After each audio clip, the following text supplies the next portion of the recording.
Oke, Assalamualaikum warahmatullahi wabarakatuh. Hai rekan-rekan yang di channel Situs Edukasi. Kali ini kami berbagi tentang materi soal SKB Guru SD Kompetensi Pedagodik ya.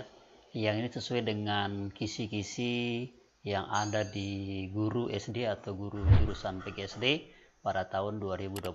Sekarang saya akan tunjukkan ya. Pada kisi-kisi itu nanti tertera ada RPP untuk kisi-kisi dalam pedagodik, membahas RPP, metode dan model pembelajaran, ada prinsip strategi IT dan media pembelajaran, ada teori tentang pengelolaan kelas, ada PTK, ya, kemudian ada cara mengatur kelas. Nah, rekan-rekan, inilah yang dibahas pada kompetensi guru SD untuk materi kompetensi pedagodik. Ada 6 poin ya yang dibahas di sana: RPP, metode, model pembelajaran, ada prinsip, strategi, IT dan media pembelajaran, ada teori tentang pengelolaan kelas, PTK dan cara mengatur kelas. Nah, ini akan kami bahas untuk soalnya, materi soal daripada kompetensi pedagodik guru SD. Ini sesuai dengan kisi-kisi, jadi bukan kami ngaur ya, bukan kami ngarang-ngarang asal-asal buat soal, bukan begitu rekan-rekan ya. Kami mengutamakan kualitas, bukan kuantitas, tapi mengutamakan kualitas. Bagaimana rekan-rekan itu bisa menjadi terbantu dengan video-video yang kami buat seperti ini. Coba saya tunjukkan di sini untuk kisi-kisinya biar jelas ya, biar kita tidak ada dusta di antara kita seperti itu. Oke, ini dia rekan-rekan ya, itu kisi-kisinya, yaitu kisi-kisi SKB Guru PGSD 2020. Nah, ini ada 3 kompetensi, ada kompetensi pribadi, sudah kami bahas videonya, silahkan dilihat di link deskripsi di bawah. Untuk kompetensi sosial pribadi sudah kami buatkan videonya. Ini ada 4 materi yang dipelajari. Kemudian sekarang pada video ini adalah kompetensi pedagodik, RPP ya. Ini ada 8 ya, tapi saya singkat menjadi 6. Nah, kemudian ada kompetensi profesional. Nah, profesional ini ya akan saya buat videonya satu-satu. Ada bidang IPA, sini ada juga bidang matematika, ada bidang PPKN IPS, dan bidang bahasa Indonesia. Untuk bahasa Indonesia sudah kami buatkan, silahkan lihat juga di link deskripsi video ini yang sudah kami siapkan untuk SKB Guru SD di bidang bahasa Indonesia. Di sana membahas tentang wacana bacaan ya, ada prapres, paragraf, deduktif dan semuanya di sana dibahas di video yang sudah kami buatkan untuk bidang bahasa Indonesia. Oke, seperti itu ya rekan-rekan ya. Oke, kalau sudah jelas, dan ini bisa ada download di link deskripsi di bawah untuk kisi-kisi daripada SKB Guru PGSD ini. Silahkan diambil di link deskripsi di bawah. Oke, kalau sudah diambil, kita lanjut di pembahasan soalnya.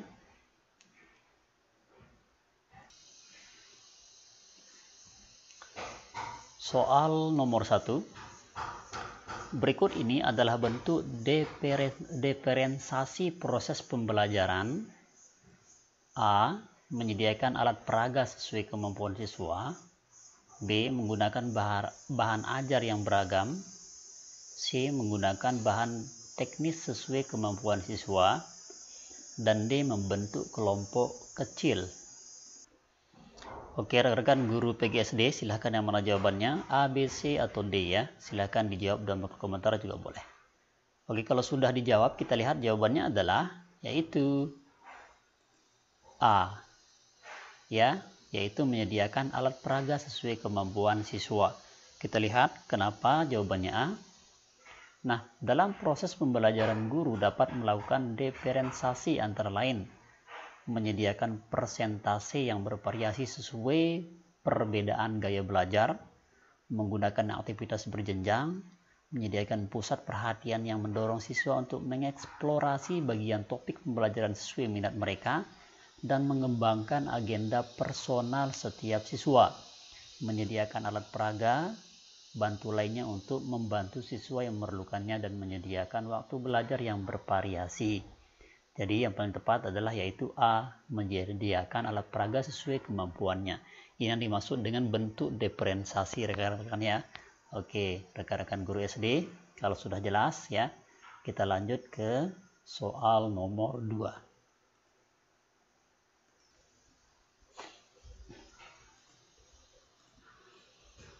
Pada kegiatan pembelajaran yang mengintegrasikan pendekatan saintifik dalam model pembelajaran berbasis proyek, aktivitas pembelajaran siswa pada tahap mengamati adalah A. Siswa mengidentifikasi informasi dari pernyataan.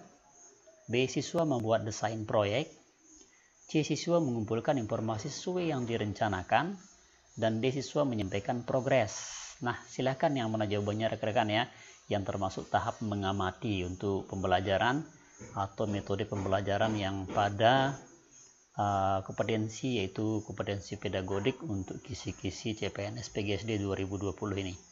Oke, kalau sudah kita lihat langsung jawabannya adalah yaitu A. Siswa mengidentifikasi informasi dari pernyataan. Kenapa? Kita lihat pembahasannya.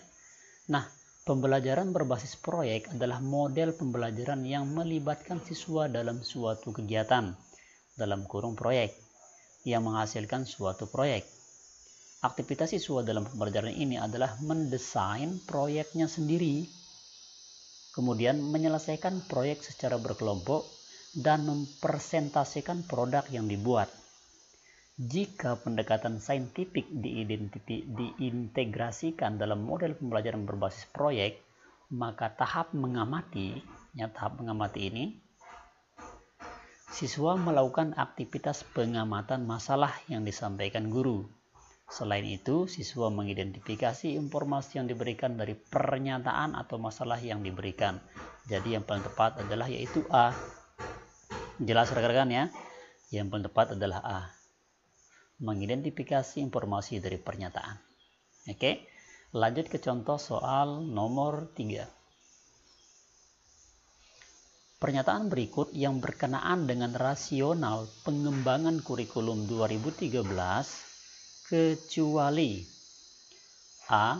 Memadatkan kurikulum sebelumnya agar capaian kompetensi siswa lebih kaya dan luas. B. Capaian di tim TIMSS dan PISA atau PISA tidak menggembirakan. C. Adanya perkembangan penduduk usia produktif Indonesia yang membutuhkan kompetensi dan keterampilan yang memadai. Dan D. Tuntutan pendidikan yang mengacu kepada 8 standar nasional pendidikan. Oke, silakan yang mana jawabannya rekan-rekan guru SD untuk kisi-kisi daripada kompetensi pedagodik ini. Apakah A, B, C, atau D? Oke, Anda bisa pause videonya dan jawab dalam hati Anda juga boleh. Yap, kalau sudah kita lihat jawabannya adalah yaitu A. Kenapa A? Kita lihat pembahasannya. Alasan rasional pengembangan kurikulum 2013 adalah adanya tantangan internal dan tantangan eksternal. Tantangan internal antara lain tuntutan pendidikan yang mengacu pada 8 standar nasional pendidikan dan perkembangan penduduk usia produktif Indonesia yang membutuhkan kompetensi dan keterampilan yang memadai. Sedangkan tantangan eksternal yang meliputi arus globalisasi dan berbagai isu terkait pendidikan, pergeseran kekuatan ekonomi dunia, pengaruh dan imbas teknosains serta mutu, investasi, dan transformasi bidang pendidikan, dan keikutsertaan Indonesia di dalam studi internasional tren internasional mathematics dan science study atau dalam kurung TIMSS ya, dan program for International Student Assessment dalam kurung PISA yang masih menunjukkan bahwa capaian anak-anak Indonesia belum menggembirakan. Nah, inilah yang berkenaan dengan rasional pengembangan kurikulum. Yang ditanyakan adalah kecualinya rekan-rekan ya. Jadi yang paling tepat adalah yaitu A. Memadatkan kurikulum sebelum agar tercapai kompetensi siswa lebih kaya dan luas. Jadi yang B, C, dan D ini sudah ada di sini dalam penjelasannya. Yang tidak ada adalah ini. Jadi kecualinya rekan-rekan ya. Jadi yang paling tepat adalah yaitu A. Jelas? Oke, lanjut di contoh soal nomor 4.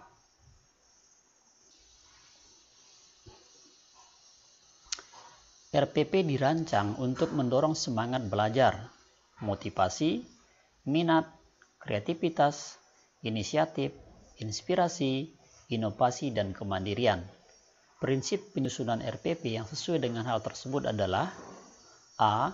Mengakomodasi pembelajaran terpadu. B. Mengakomodasi perbedaan individu siswa. C. Mendorong partisipasi aktif siswa. Dan D. Berpusat pada siswa. Nah, silakan rekan-rekan guru SD yang mana jawabannya. Oke, kita lihat langsung aja, jawabannya adalah berpusat pada siswa. Kenapa rekan-rekan? Kita lihat pembahasannya.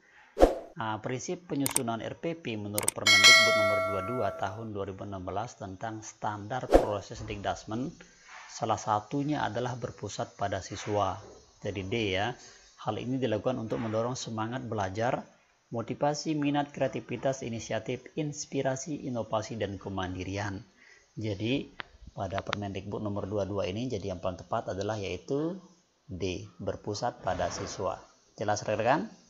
Oke, kalau sudah jelas kita lanjut di contoh soal nomor 5. Salah satu rambu-rambu dalam menyusun soal HOTS ya adalah keberfungsian stimulus. Berikut adalah kriteria stimulus yang baik kecuali A. Mengantar pada pertanyaan. B. Secara faktual benar. C. Substansif menarik dibaca.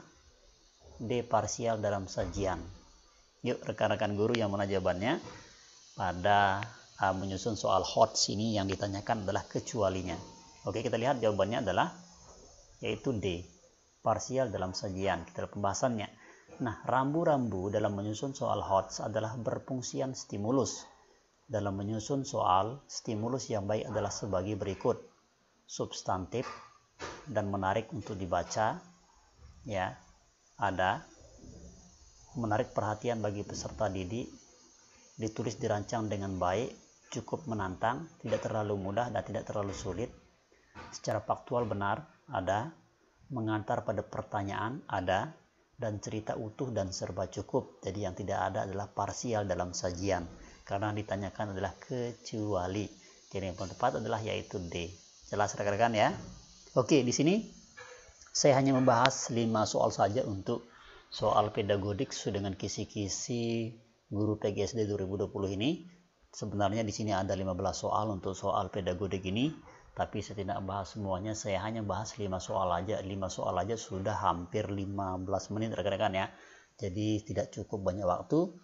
Cuman saya ingin berbagi untuk soal ini, file lengkapnya silahkan tinggalkan email Anda pada kolom komentar ya untuk kami kirimkan versi lengkap daripada soal pedagodik guru SD ini, tapi dengan syaratnya like dan subscribe rekan-rekan ya. Syaratnya sangat mudah, simpel sekali, karena like, subscribe itu adalah gratis dan itu juga sebagai bagian dari cara kita saling mendukung untuk menjadi amal ibadah kita dan sebagai keberkahan ilmu yang kita dapatkan dan menjadi asbab kita untuk mendapatkan cita-cita kita. Amin ya rabbal alamin. Oke, demikian tutorialnya ya. Thanks for watching. Sukses bareng bersama channel Situs Edukasi. Semoga bermanfaat, semoga berkah dan semoga ini menjadi amal jariah kita. Thank you, syukron, sekian. Assalamualaikum warahmatullahi wabarakatuh.